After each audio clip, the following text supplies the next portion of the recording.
The P55 5G is Itel's very first 5G phone. It's surprisingly affordable at 164,000 naira, and it packs a very good chipset too. With such a good deal, you might wonder if there's some downsides to this device.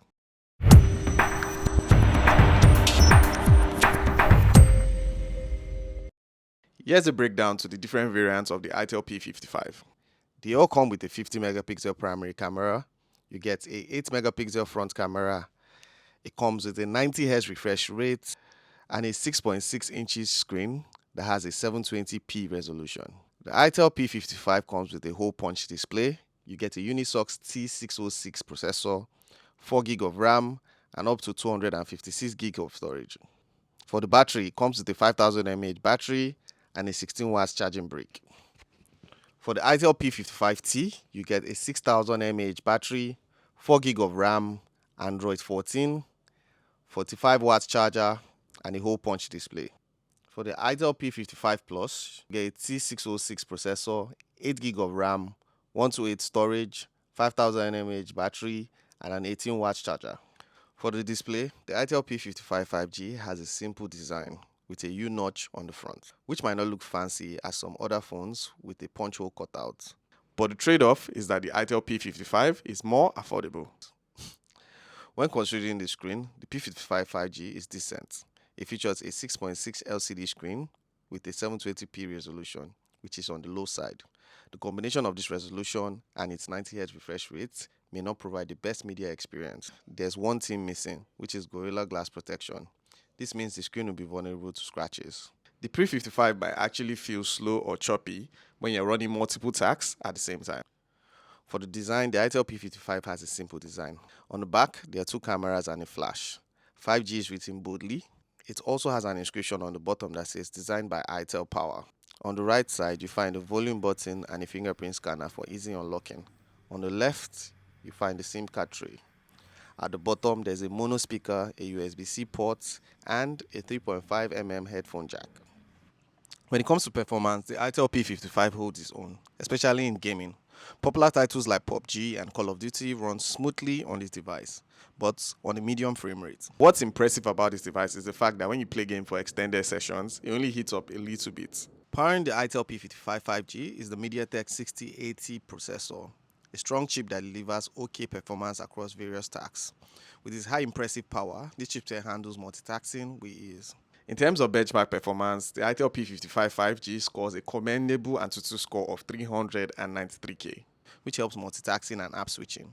Additionally, this device supports 6GB virtual RAM, further enhancing responsiveness. Personally, I feel an 8GB RAM would have been perfect for this device.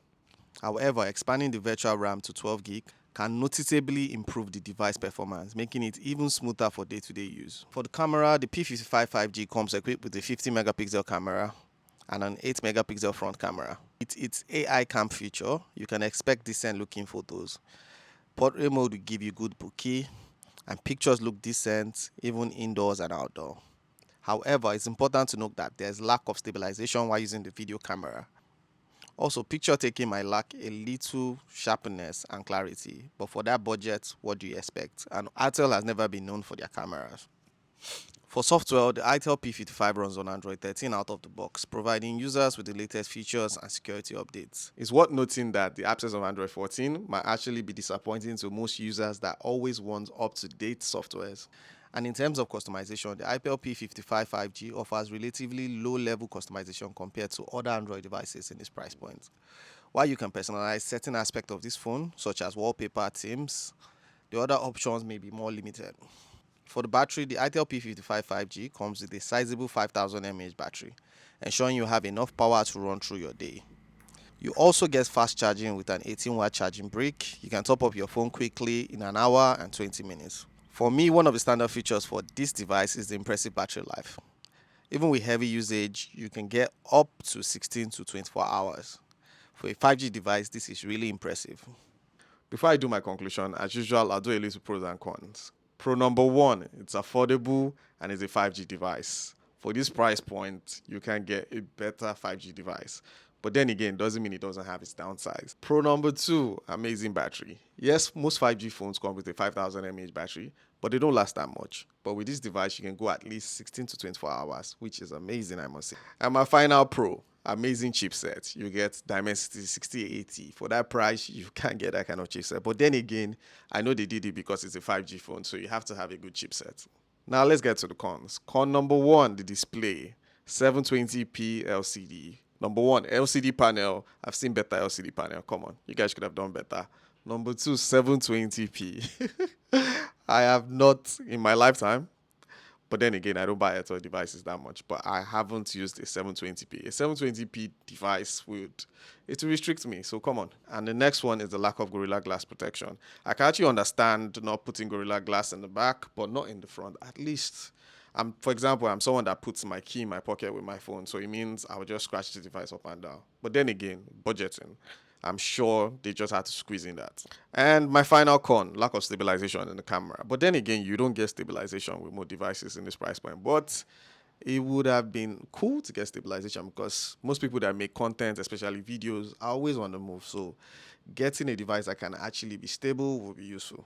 For my conclusion, the question is it valid for your money? I would say yes or no. Yes, for a 5G device for this year or late last year, you can get a better one, especially for that price point. But if you want to dig deeper or go back, you can still get devices like the A14, or you can even add up more money and get the Spark 20 Pro. But then again, it's preference. But for me personally, this is a tough one. For me personally, I'll just add more money and get Spark 20 Pro or Pro Plus. But then again, it's about choice. So like, share, and don't forget to drop a comment below. Tell me what you think about my review. And I'll see you guys next time.